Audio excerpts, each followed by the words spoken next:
俗话说，一个男人只有当过兵，才会变成一位真男人。不管是早期的2年、1年役期，还是到现在的4个月役期，只要你是一个正常的男人，就通通都要去完成该有的国民义务。在这段期间，到底有没有变成真男人不说，相信一定都会体验到人生几个最难忘的回忆，以及最可怕的事。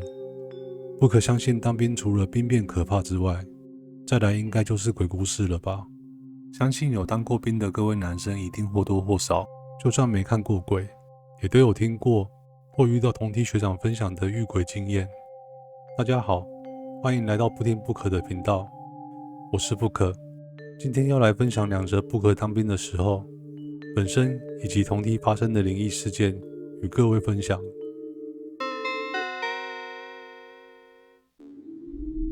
民国90年代初，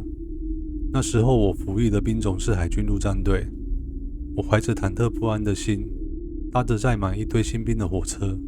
前往屏东的龙泉新兵训练中心，开始了我1年8个月的军旅生涯。在训训中心的前面2个多星期，每天过着跑步操练的精实生活。从一开始的紧张不安，到后来也就慢慢适应了。突然有一天，长官说后面要安排为期1周的打靶训练，到时候整个新兵部队会移往另外一个营区进驻，进行打靶训练。到了打靶训练的前一天，整个新兵部队用步行的方式前往打靶营区。一早大家全副武装，顶着屏东热死人不偿命的艳阳天，一步一步拖着沉重的脚步走着，从上午走到了下午。就在大家快要虚脱的时候，突然看到映入眼帘的营区。那是一座位于深山中的营区，周围完全没有任何住户及商家，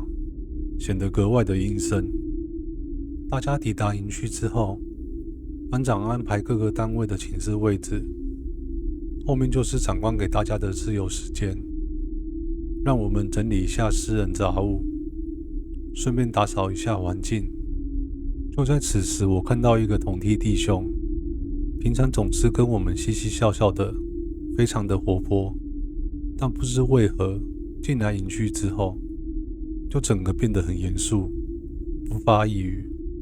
不过当时因为大家都在忙着处理各自的事情跟整理装备，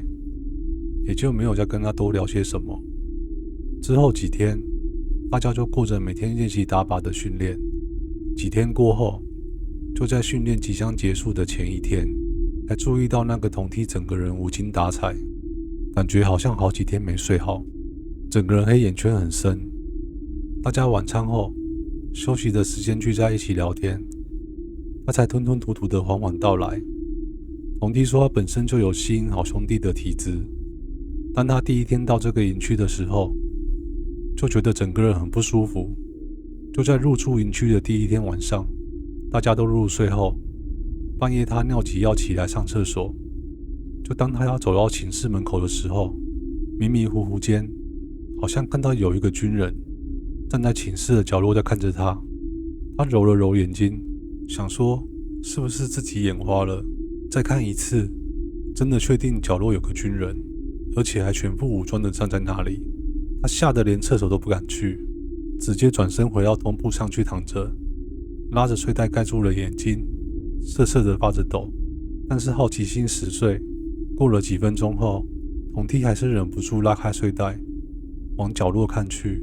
发现已经没看到那个军人了。就当松一口气的时候，突然听到耳边传来一个声音：“喂，你看得到我？”同梯吓得不敢多看一眼。结果从隔天开始的3天，晚上睡觉的时候，同梯脚底总是有被人搔痒的感觉。到了第3天晚上，同梯实在忍不住了，爬起身睁开眼往那个角落去看。不看还好，一看又吓死了，因为他看到那个军人面无表情地坐在置物柜上面，并且一直重复着发出那个声音：“你是不是看得到我啊？”因此晚上都没办法睡好，才会看起来精神状况那么差。听完童丁说完故事的隔天，我们有跟班长提这件事，班长才说，在民国67年的时候，那时候还没有喝水 300cc 的遥远年代，当时有一名二兵因为遭受新训干部的狂操，因此怀恨在心，所以在靶场射击的时候，射击长官下达全线预备的那一瞬间，那位二兵立刻180度掉头仰射，当场毙命了当时的射击指挥官，然后自己再开枪自杀。听完这个故事后，我们几个当天晚上连厕所都不敢上，好险打靶练习在隔天就结束了。不知道有去龙泉当过兵的人，有没有看到传说中的那位阿兵哥呢？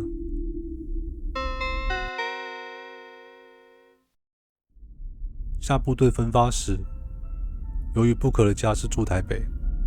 刚好当时营区位于台北的海军仪队需要补充3位名额，我就立马自愿去争取，也因此顺利的被挑选到，正式开始了我1年9个月的海军仪队生涯。时间过得很快，就在即将快要退伍的时候，运气很好的，在军旅生涯尾声，参与到了敦睦舰队的任务，最主要目的是进行远洋航行训练，以及进行一些其他国家的军事外交。后续开始进行敦睦之旅，参访表演了许多国家，一切都进行得很顺利。最后到了任务的尾声，到了最后一个国家帛琉，靠港后开始了一贯的任务行程。白天的任务顺利完成后，大家晚上就聚在一起吃吃喝喝，庆祝这次旅程的圆满顺利。就在这个时候，隔壁军乐队的士官长说，你们知道几年前敦睦的时候，军队到了帛琉，有一个军官利用任务完成后的空档去进行水上的活动，但不知道什么原因，竟然不幸的溺死在当地。但是由于当时的任务还未完成，因此尸体只能暂时安置于存放食物的冷冻库内，摆放了好几天之后才回国处理后事。就在这件事之后，船舱内就常常有弟兄看到或听到就寝之后那位军官来查舱的灵异事件。听完这个故事后，一个学弟马上开玩笑的说，学长，听说老兵八字轻哦，你要小心一点哦，哈哈哈。我开玩笑的说，屁啦，最好我有那么衰。欢乐的时光就在大家互相打屁中很快的结束了，大家也都先后回到了床铺上梦做工去了。由于我本身比较会流汗，因此在睡前都还会习惯的洗个小澡。洗澡的地方是位于我们睡觉这个船舱的下一层，我拿着脸盆蹑手蹑脚的走了下去。由于大家都已经在睡觉了，整个偌大的淋浴间空无一人。说实在的，一个人在这么大的空间真的会感觉毛毛的。我找了间浴室，拉开了浴帘，轻松的吹着口哨，洗澡了起来。就在我洗到正开心的时候，突然听到有人从船舱间的楼梯一格一格的慢慢走下来，然后慢慢的朝我淋浴间的方向走了过来。我心里想说，是哪个菜逼吧啊，睡觉时间不好好就寝，敢学我这个快退伍的学长下来洗澡。之后脚步声一步一步越来越近，往我这个地方走过来。